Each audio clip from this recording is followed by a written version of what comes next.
എല്ലാവരുടെയും പ്രത്യേക ശ്രദ്ധയ്ക്ക് അറിയാലോ യുകെയിൽ ഒട്ടുക്കത്തെ ചൂടാണ്. അപ്പോൾ എല്ലാവരും ഹൈഡ്രേറ്റഡ് ആയിരിക്കാൻ അവരവർ തന്നെ ശ്രമിക്കുക.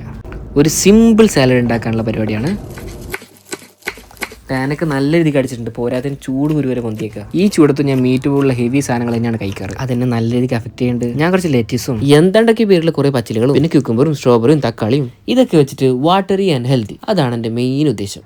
ഞാനിപ്പോൾ വ്ളോഗ് ചെയ്യുന്നുണ്ട്, ഈ പ്രപഞ്ചത്തിൽ വരെ മനസ്സിലായിരിക്കുന്നു എന്താണെന്നല്ലേ. കോണ്ടന്റിൽ എന്തെങ്കിലും ഒരു വെറൈറ്റി വരണം ആഗ്രഹിക്കുമ്പോൾ കണ്ടോ കട്ട് ചെയ്ത സ്ട്രോബെറി കിടക്കുന്നു ലിപ്സിന്റെ പട്ടത്തിൽ. അങ്ങനെ കുക്കുംബറൊക്കെ എടുത്ത് നമ്മൾ ഉർവശി ചേച്ചി പറയില്ലേ, ടേക്സം മണ്ടക്ക cut cut cut cut cut, ടേക്സം മുരിങ്ങ cut cut cut cut cut. അതുപോലെ തക്കാളിയും കുക്കുംബറും സ്ട്രോബെറിയും ലെറ്റീസും പച്ചിലകളും ഇതൊക്കെ എടുത്ത് cut cut cut cut cut. അപ്പോൾ എല്ലാം കട്ട് ചെയ്ത് കഴിഞ്ഞാൽ അത് ഇതുപോലെ ബോളിലേക്ക് മാറ്റാം. പിന്നെ അത് ഈ സാധനം നിങ്ങൾക്ക് യോഗട്ടോ വിനെഗറോ എന്ത് വേണമെങ്കിലും ഇടാം. അങ്ങനെ ആവശ്യാനുസരണം പതുക്കെ പതുക്കെ പതുക്കെ ഇട്ട് കൊടുക്കാം. കുഞ്ഞ് ബൗളായതുകൊണ്ട് എല്ലാ സാധനങ്ങളും വീണ്ടും കട്ടിംഗ് ബോളിലിട്ട് കുഴക്കേണ്ടി വന്നു. നമ്മളൊന്നും വേസ്റ്റ് ചെയ്യരുത്, തുടച്ചെടുത്തേക്കണം. ഇതാണ് ക്രാൻബെറി ജ്യൂസ്. യൂറിനറി ട്രാക്ക് ഇൻഫെക്ഷനൊക്കെ പ്രിവെൻറ്റ് ചെയ്യാൻ അടിപൊളി സാധനമാണ് അത്ര. നെറ്റ്ഫ്ലിക്സിൽ ഇൻട്രസ്റ്റിംഗ് ആയതൊന്നും കാണാൻ പറ്റില്ല, അതുകൊണ്ട് പ്രൈമിലേക്ക് അങ്ങോട്ട് ചാടി. Italian beef and rocket leaf, ആ സാധനത്തിനാണെന്ന് തോന്നി എന്തോ ഒരു ചവർപ്പുണ്ടായിരുന്നു, ബാക്കിയൊക്കെ കൊള്ളായിരുന്നു. അപ്പോൾ ഈ വീഡിയോ ഇഷ്ടപ്പെടുകയാണെങ്കിൽ മറ്റേ ലൈക്ക് കമൻറ്റ്. Thank you.